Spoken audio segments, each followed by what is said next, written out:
Before we jump into the latest episode of Freelance Pod, have you heard about our first live podcast recording?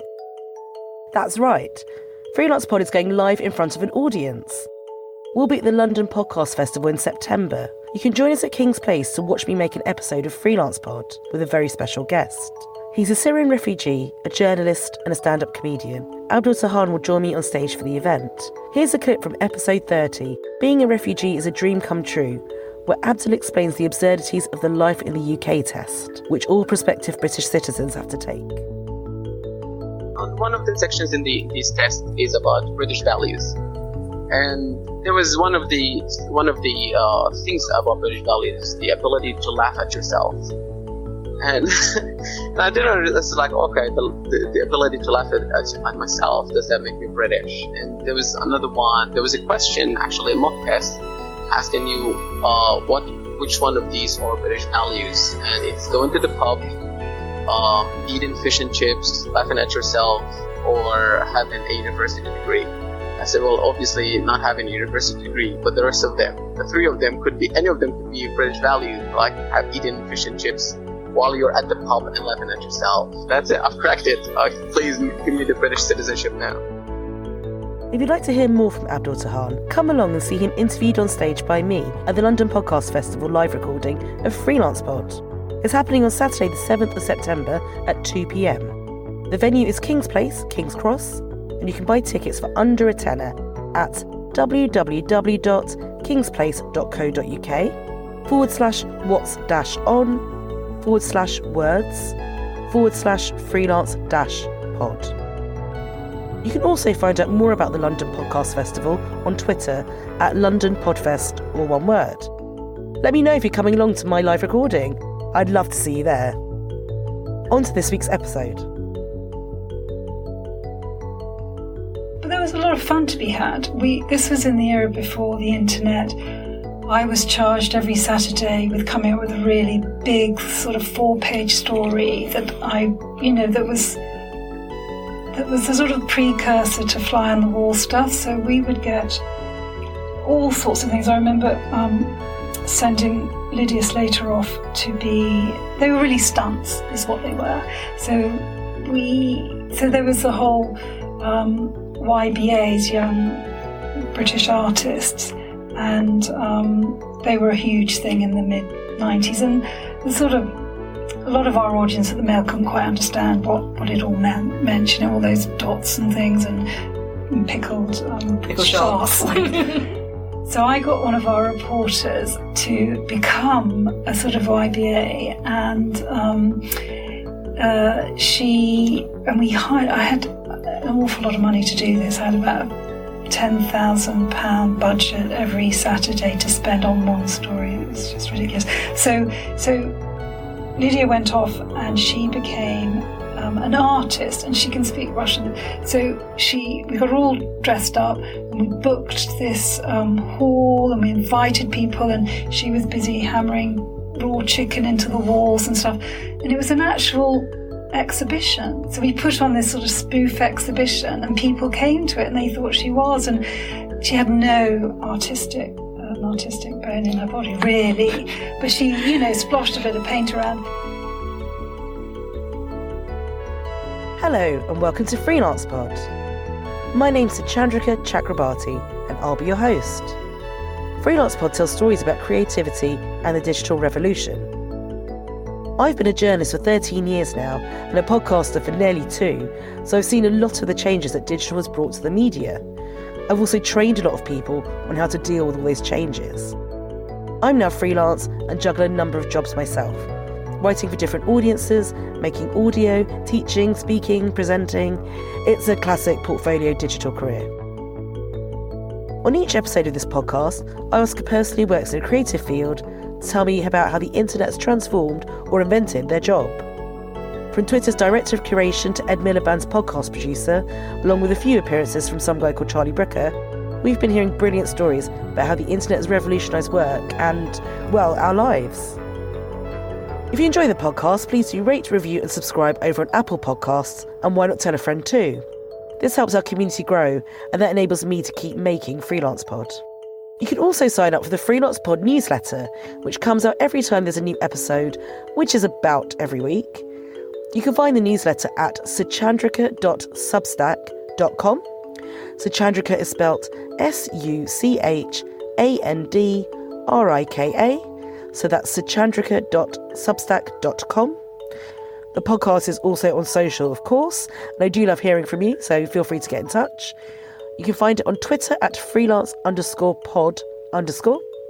It's on Instagram at freelancepod, all one word. There's also a Facebook group. Just search for Freelance Pod. The podcast isn't officially on LinkedIn, but you can find me on there too. I'm Suchandrika Chakrabarti, and I do share all that juicy Freelance Pod content on there. So on to this week's guest. In this episode, I speak to Jackie Annesley, who's creative director at Soda Says.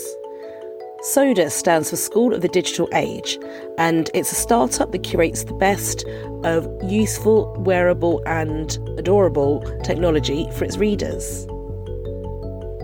Jackie also hosts their podcast, which is called Talk Tech to Me, and the theme is she asks the interviewees all about their relationship to their phone. The first guest was Anne Robinson of The Weakest Link fame and many other things, and it's really funny. Go and have a listen and come back and tell me if you can work out who Sweet Pea is. I think it's a person. I think it is. Jackie also writes a weekly newsletter for them as well. So if you go to sodasays.com, you can find the newsletter and all of the amazingly curated pieces of tech as well.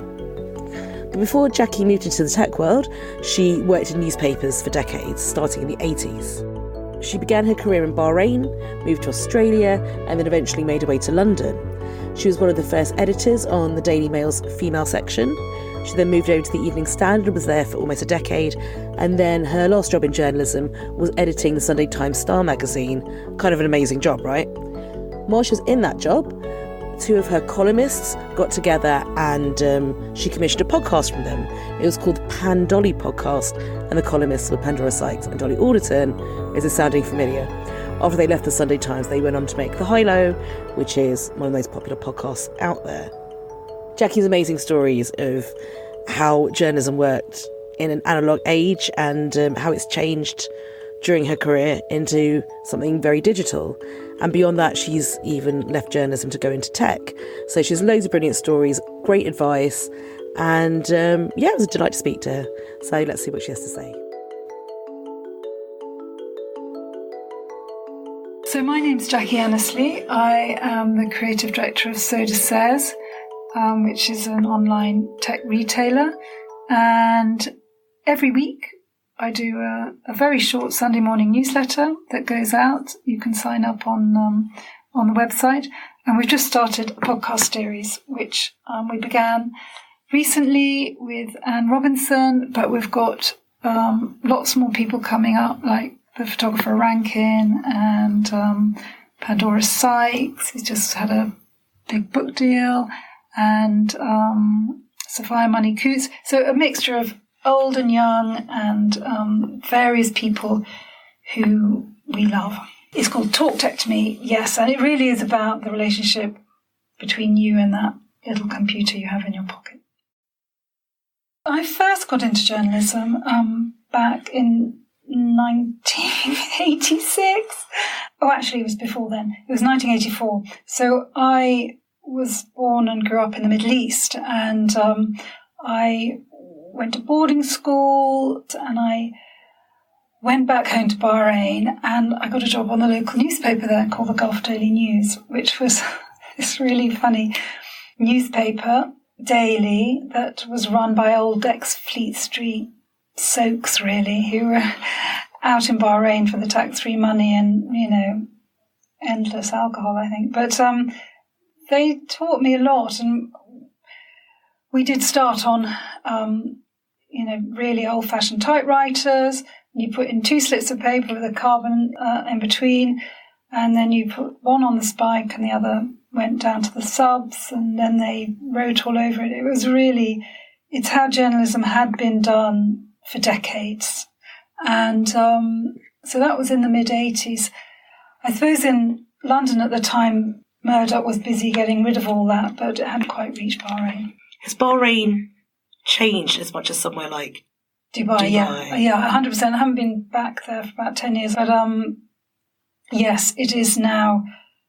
I mean, imagine the news desk there would be, hyper technical because they buy everything in like that, and it's just one big gleaming shopping mall. Wow! But it was a great introduction to journalism because it was. They did have some great people there, and then I went to Australia for 5 years, also as a journalist, and worked for AAP, Australian Associated Press, and then Murdoch had a paper called The Telegraph in Sydney, which was a tabloid paper full of old Fleet Street people as well. And I did, I think I edited the TV section. It was called The Green Guide, that's right. It was great. It was the heyday, the 80s. The TV stations had so much money.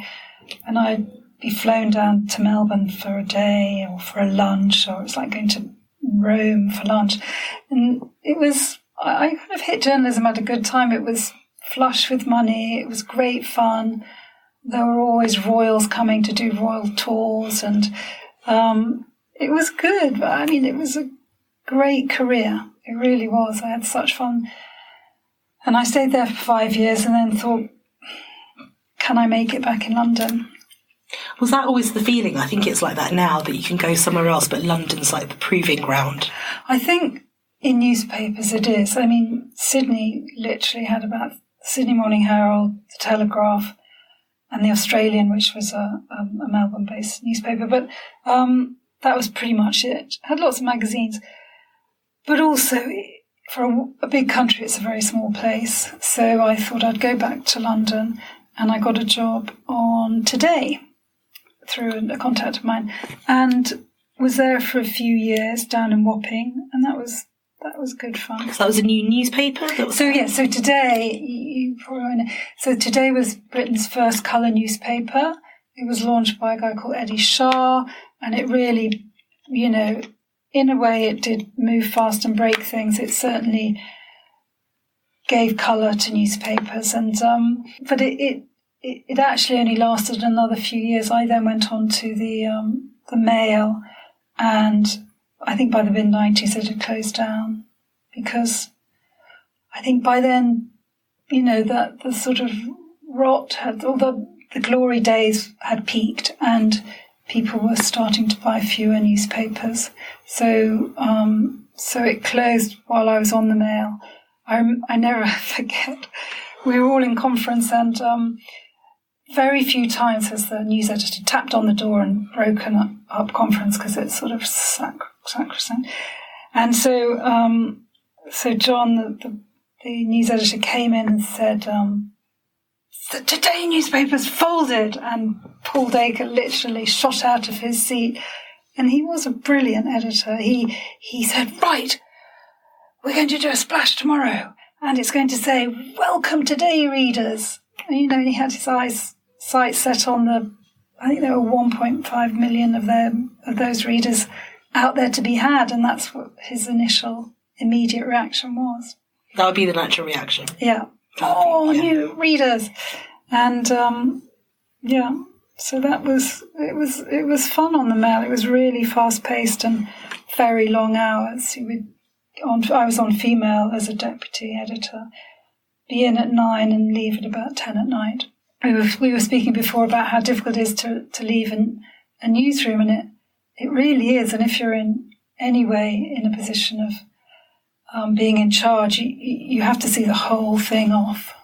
And it is incredibly long days interspersed with terrible food, but lots of fun and banter. With Female, was it a daily section then? Yeah, so it was 6 days a week, really. So there was a big section Thursday, and then the rest of the time, Paul just kept increasing the amount of pages he gave us, but he'd usually give us 2 spreads every day, or sometimes more. He always wanted it, about 7 o'clock at night, he'd say, I'm stuck for a page 3, what have you got? Which is quite a big ask. He wanted something picture-led or colourful, and in those days it was quite old-fashioned, but we would keep everything in one of those zip, sort of like a zip file, and we'd have the printed copy with the actual photographs all in a nice little plastic zip file, and we'd store them, the ones that could last. And so we'd go through there and try and find... I remember we once found a story that was a sort of an okay story, but he could see it was brilliant. It was when the River Cafe, it's still an amazing restaurant, they had a cookbook out, and one of the most popular things was this chocolate nemesis, was called, but it required 12 eggs, and it almost didn't work. Nobody who tried the recipe could make it work. So we did this whole story. Anyway, the chocolate nemesis gate ended up on page 3 once. So it was always, you never knew what you were going to be asked for, or, what would turn up in the paper, really. So you had a literal physical file. So we had an actual... In case Paul Dacre... Well, we commissioned so much stuff, because there was a lot... All I can say about my experience there was that ideas were everything. If you didn't... And not only were they everything, Paul would say, they're also nothing if you can't make them work. So anyone can come up with a good idea. You have to make it work. So we used to have to come up with great ideas and make them work and find the pictures, and so many things had to be ticked off for it to get into the paper. So you had a file with pages made up, ready for when he asked. Yes, we'd have a printed copy of the thing and then the pictures. So, these were in the days before really anyone looked on their computers. We just used a screen as it was just the next step up from a typewriter. Did you have kind of picture wires coming through, or any on a monitor? Nothing. No, there was a picture editor who would come and show us literally negatives sometimes, and we'd actually go through and we'd get on the light box. I know this sounds like it was a long time ago, but it really wasn't. They were doing that up until the late 90s. Well, that was the quickest way, I suppose, fresh from the camera. So you first pick as well. Yeah, and God forbid if you and we used to lose quite a lot of negatives, and it cost us a fortune. We were always getting bills from those big picture agencies. And I think part of what the Mail still does now, and did back then, is it will pay for exclusive photo sets, which will bring in the readers. Yeah, no, we didn't handle that so much as the news picture desk, but. Yes, this was before digital cameras, so you had to come in, develop your film, and then show the picture desk. So it was quite a laborious thing, and there was a huge prize for a great picture in those days. The paparazzi made a lot of money, and especially out of the whole Princess Diana era. That was, that really fed it, sadly. Yeah, that we look at that era really differently now. Yeah, but she must have been on front pages every day. Really, from the wedding onwards, from 81, when did she got married? People were fascinated. People were just fascinated, and they'd never had anyone like her, and she loved the media. She really courted the media. I know that's not what many people think, but she really did. She used to ring up people on the Mail all the time.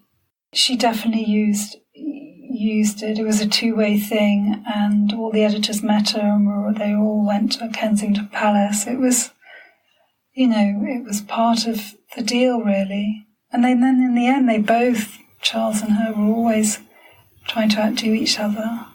It was it's very different to, Harry and Meghan. It's different now that we couldn't do what we did then now. But there was a lot of fun to be had. This was in the era before the internet. I was charged every Saturday with coming up with a really big sort of 4-page story that that was a sort of precursor to fly on the wall stuff. So we would get all sorts of things. I remember sending Lydia Slater off they were really stunts, is what they were. So there was the whole YBAs, Young British Artists, and they were a huge thing in the mid-90s. And a lot of our audience at the Mail couldn't quite understand what it all meant, all those dots and things and pickled sharks.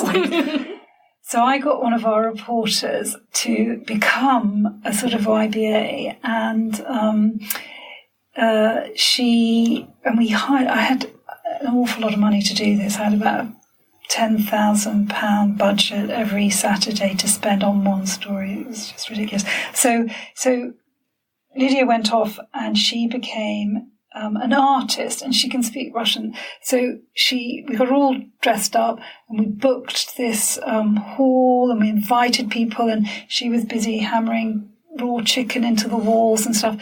And it was an actual exhibition. So we put on this sort of spoof exhibition, and people came to it and they thought she was. And she had no artistic bone in her body, really. But she, sploshed a bit of paint around, and it was just having a bit of fun, really. Chicken and paint. Exactly, at what people thought was real art. And I'm sure, in other people's hands it was, but we were just really trying to have fun with it. But that was the sort of thing we did. And we also sent her off to Cannes to become a starlet, a Norwegian starlet.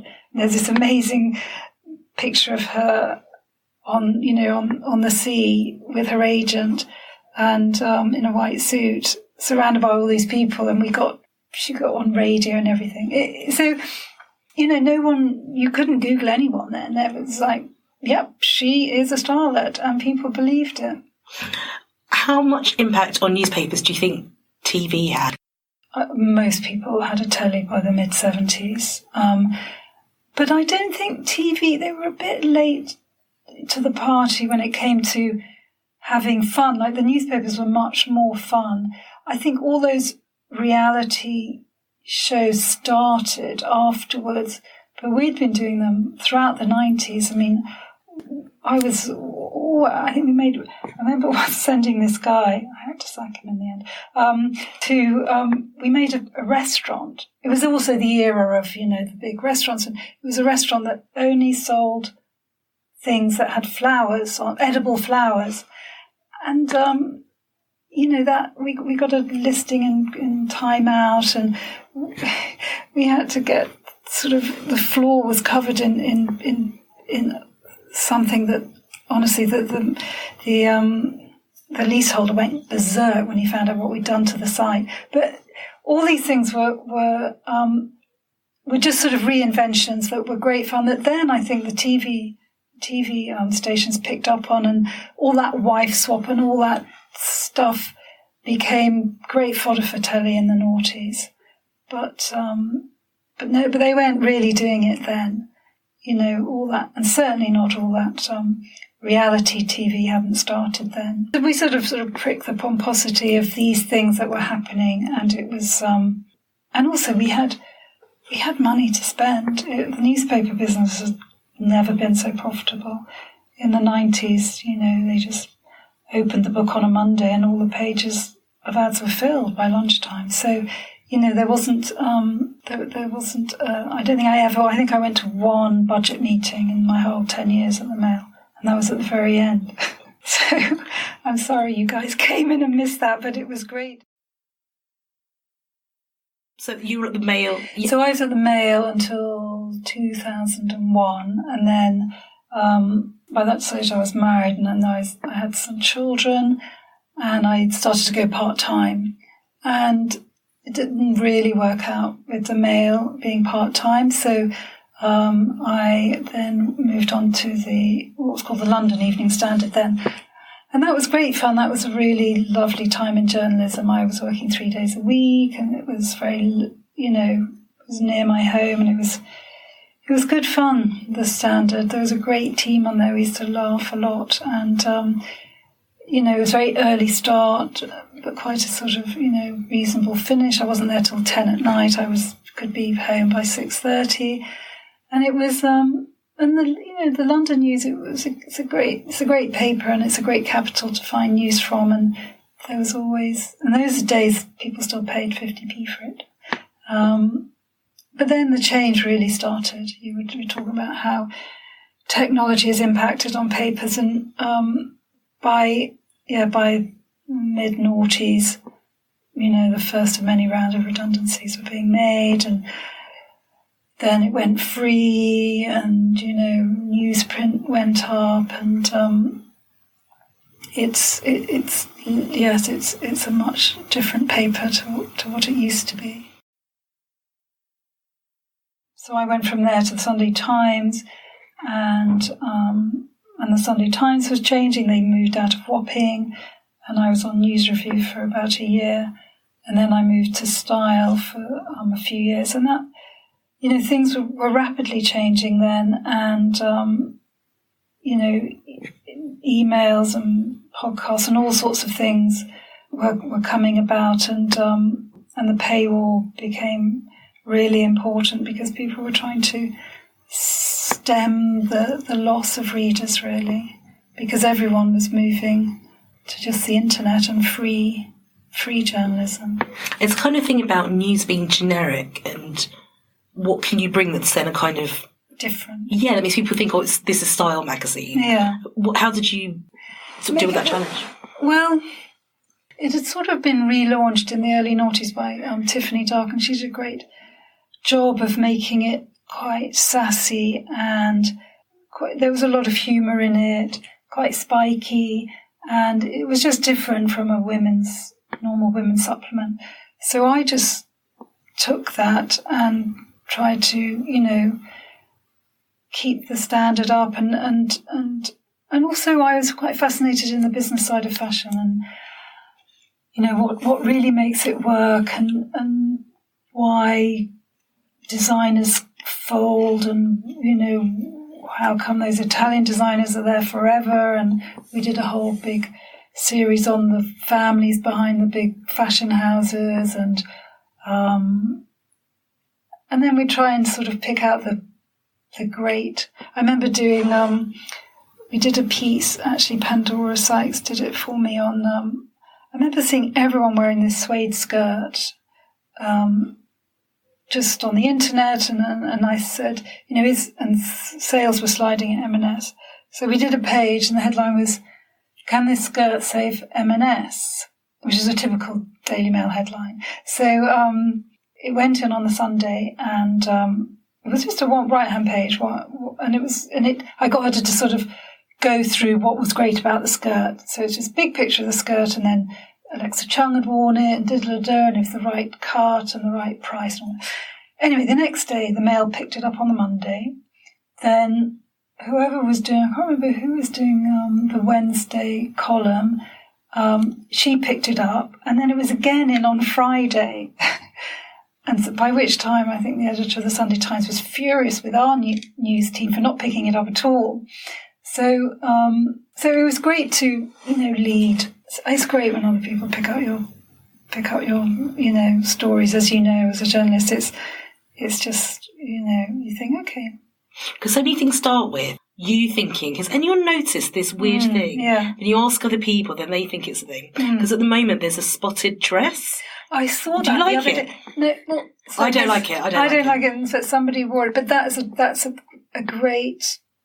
Those are the stories we did in the 90s at the Mail, and now, and because they're perennials. I mean, they're great stories, and it's true. They probably, if you look at their data, Zara have probably produced more of that dress than, because everything's data driven. They will have known, because they change their stock every 2 weeks, so they will have known that immediately became sold out. So that would have gone back to Spain. They would have done another load and another, and just the sales would have kept coming, and suddenly you have a story and a hit on your hands, and you have a horrible nylon long spotty dress. I don't get it. Isn't that funny what is a popular item? But yes, I just want everyone to belt it in when I see it. If you're going to wear it, I'm definitely sound like my mother.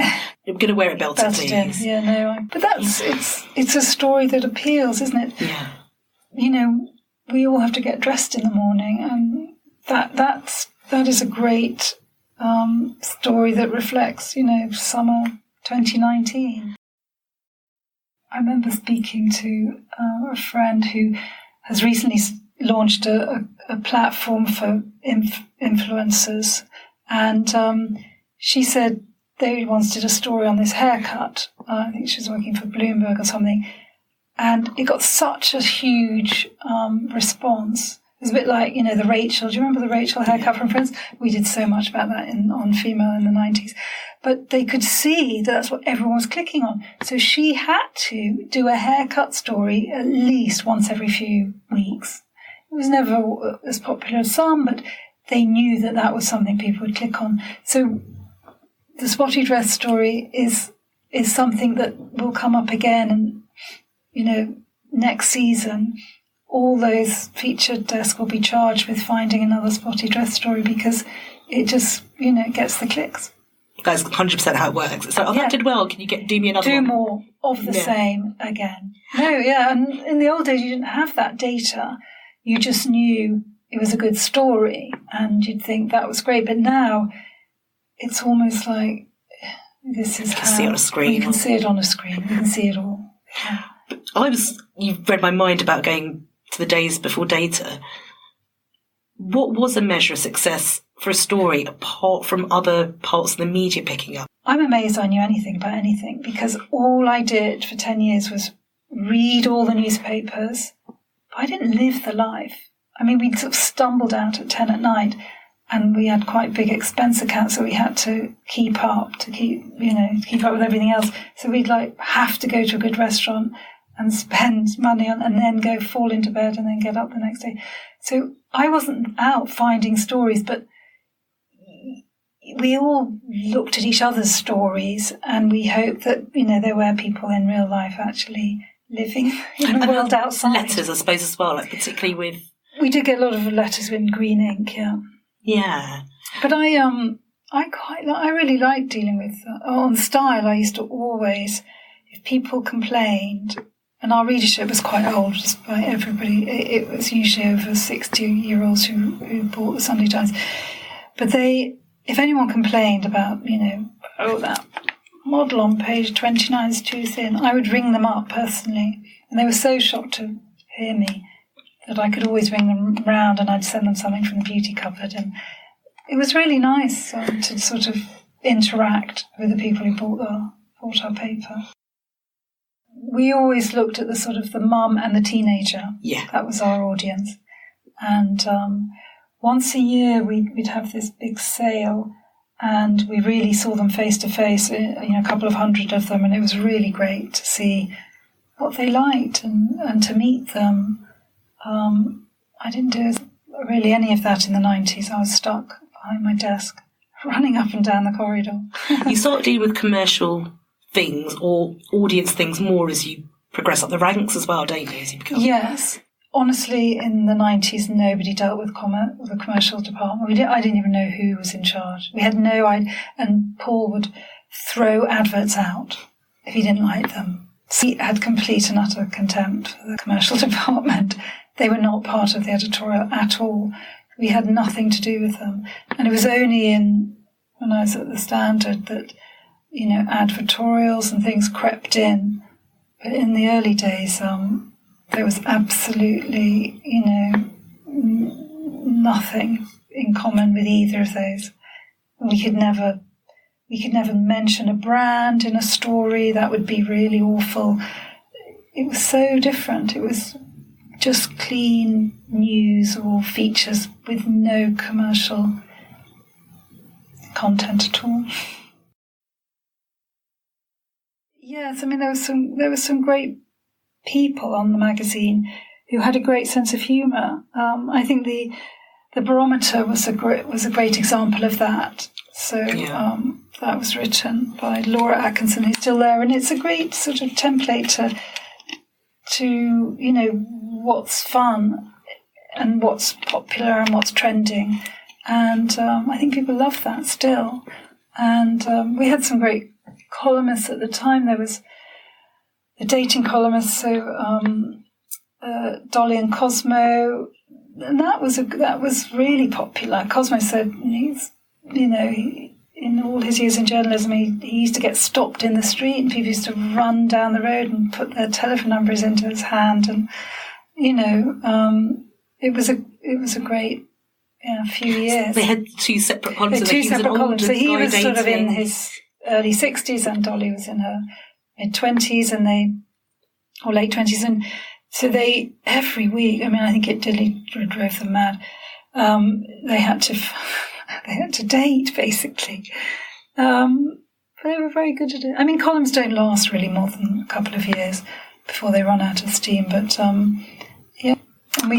and then Dolly, I think it was Pandora's idea. I can't remember who was it, but we did. So we came up with the PanDolly podcast, and the management weren't keen on it at all. But we really pushed it through, and I used to have to listen to it every Thursday night, and that was right at the end of the whole. We'd be on audition that day as well, and I always wanted to make for them to make it shorter, but they were good from the get-go. Those two, they were really fun, and when they left, they renamed it, and as a high-low, it's brilliant. Yeah, I'm always very proud when I listen to them. I think there's something about, it depends on what kind of podcast it is, but it's something of the nature of the column to it. It's weekly or fortnightly or monthly, has to have a bit of a theme, but essentially you can do what you want in it. But the audience or the reader has to know what they expect from you. So you go to a column expecting something you can relate to and fun, People just want to be entertained, which is why I think the most popular podcasts are often what people love, which is football or food, or those running podcasts are insanely popular. Cycling. I know. So people will really listen to whatever they're interested in, and it's a very democratic platform. I like something you said, and I was gonna. Oh yeah, millennials use every second of their day. Yeah, right? They do. What has made you come to that conclusion in your dealings with millennials, or working on editorial for millennials, perhaps? Okay. So I think you're right. I think we often live further out in cities. We've got commutes. There's something around. So I think with the internet, knowledge doesn't just sit in institutions or books or libraries. There's something around cost that people want to learn as well as be entertained, which has always been journalism's problem. Like, how far do you do each one? And so there's something about, like, if I can't afford uni, or if I can't afford an MA or a course, I'm going to get every bit of knowledge I can. And I think that's a really sharp insight into millennials. I think you're totally right. And it's so easy to do. Just stick your headphones in. Millennials are great. I've learned a lot about them since leaving newspapers, and they are always on the move. They've always got a backpack. They're always listening to a podcast. What they don't seem to be doing is they never seem to they go to festivals, but they don't seem to go out clubbing, and I've never ever been in an office where they've said, I've got such a hangover this morning.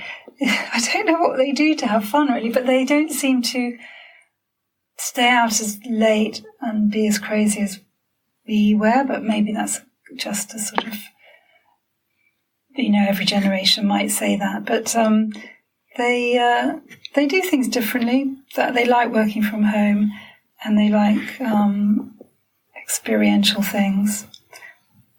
They're just, a lot of clubs have been shut down. There's lots. There is that. I was lucky to get the last. So my brother's a bit older than me. He was born in 1976, so he's 43.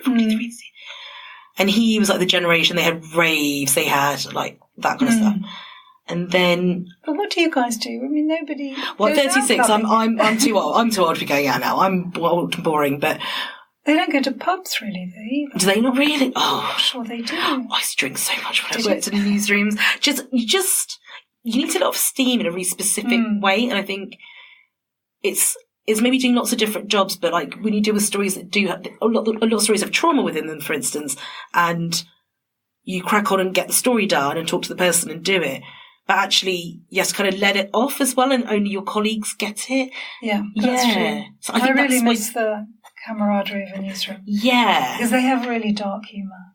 And there's some really... it is full of very funny, witty people.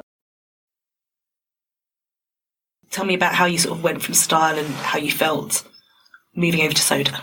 Right. So I was sort of made redundant or fired, or whatever way you call it, for whatever reason, commercial reasons, or they just wanted someone else in. So, and that was really difficult, and I didn't really see it coming for some reason. I don't know why. If you're in your 50s, just expect to be fired anytime soon, because having spoken to a lot of people, it's like, yes, that's what will happen to everybody. We will all get fired. In journalism or in general? Really, in general. Lots of people go in their 50s from their jobs because they're expensive by that stage, and when cuts are coming, people are, they always look, to get rid of the people at the top. But it was a great, it turned out to be fortuitous, really, because you're made to do something different. I could have gone back into a newspaper, but I just really didn't want to.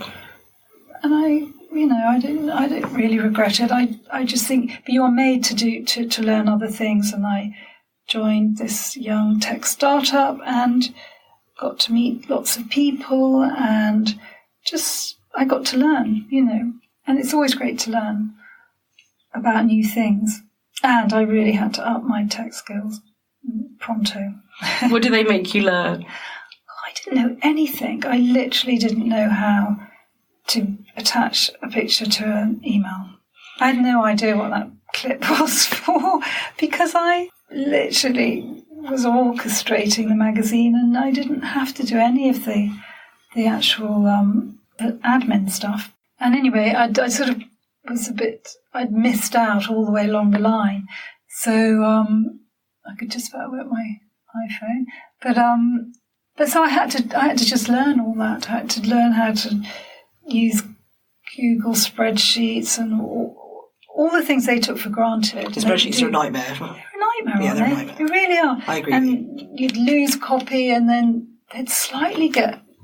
They used to get quite short-tempered with me because they just didn't understand why I didn't know it innately. That's really hard. I think that's kind of a function of life now, and it's a bit unfair. It's because changes happen so quickly, and it kind of pass lots of people by. But I like how you said orchestrated with your job, because I think a print magazine, there is an element of you need the still eye in the calm of the storm. Yes, it's because you have to balance everything, and the front page, and have you got this type of thing, and you need a bit of. We hired Marianne Keyes for a while, and she always gave really great sort of anecdotal copy and full of emotion. And then there would be, somebody just writing about dating, and then there'd be just great fashion. You had to really balance everything out. On a startup, it's a bit more brutal, and it's just a different type of business. I had to learn about retail and, VCs, and, it was a whole different, and that whole commercial world that I'd been shielded from for a very long time, I suddenly had to really embrace that. Now, having been in the tech world for a while, and I look at the newspapers and I think, wonder why they're not chasing up that story on Facebook. Hello, Facebook spend a lot of money with them on advertising every year. And I wonder why, we're not saying what's happening with 5G and EE. Well, EE just, did a wrap for my newspaper. So there's a very blurred line now between stories and commercial interest. Because the journalism industry is in such need of money. Yes. It makes it very vulnerable in that way. It does. I think it compromises the editorial content, I think. There are some papers, I think the New York Times does really well and goes after every big story, but I'm sure that there's a list on every editor's desk that are sort of untouchables, friends or whatever. Do you know what I mean? there was always that, but I do think commerce has really played a huge part in where news goes these days. Do they call it SODA? So, yeah, SODA, School of the Digital Age, and it's actually called SODA Says now because we've picked the world's most popular name in SODA. So tech products and tech accessories aimed at women, really. And no one had been talking to women about tech. It was, the fourth floor of John Lewis, and it was all men, and it was all black and shiny. So Grace Gould, the founder, did a great job in spotting this sort of gap in the market. And we got into America last year, and we had the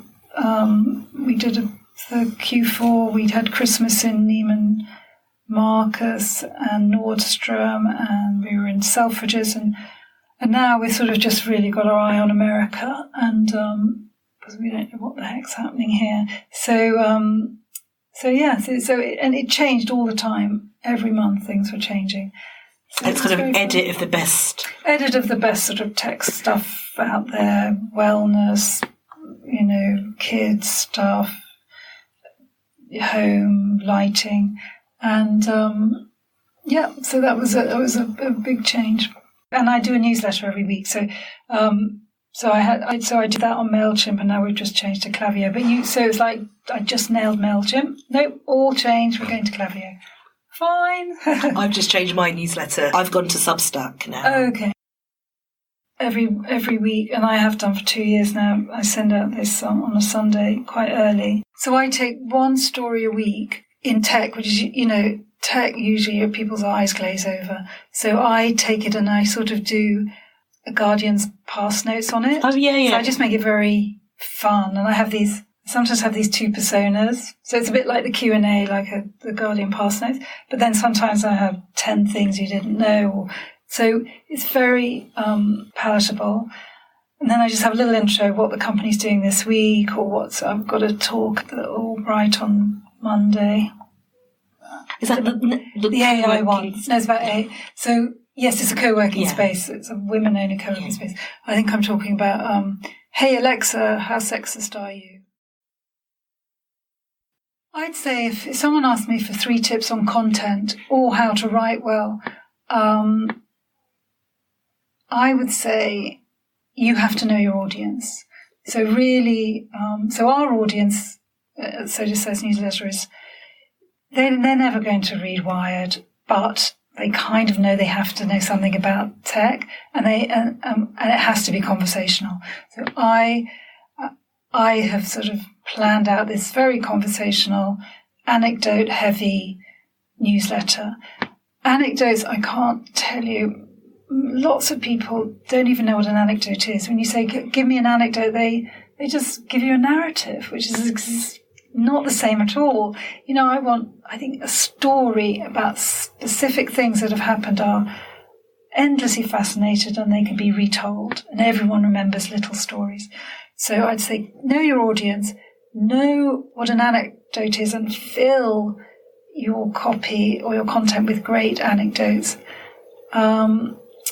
And my third one is to really try and build an authentic voice, so that they know that it's you. And some people are really, really good at that. You read some columnists and you think they just have it. I mean, India Knight used to rattle off those beauty columns, and they were brilliant. And I reckon she did them in about 20 minutes, but she just knew her craft. And I think that's what will come if you can tick that first 2 boxes of knowing your audience and really getting great anecdotal copy, then you develop a lovely voice. And then you can write anything. Then you can do books, I do a lot of book reviews, you can bring that to everything. There's nothing worse than a dead piece of copy. Amen. Definitely. Thanks to Jackie Annesley for speaking to me, and for those tips at the end, and for all those great stories. If you enjoy the podcast, please do rate, review and subscribe over on Apple Podcasts, and why not tell a friend too? This helps our community grow, and that enables me to keep making Freelance Pod.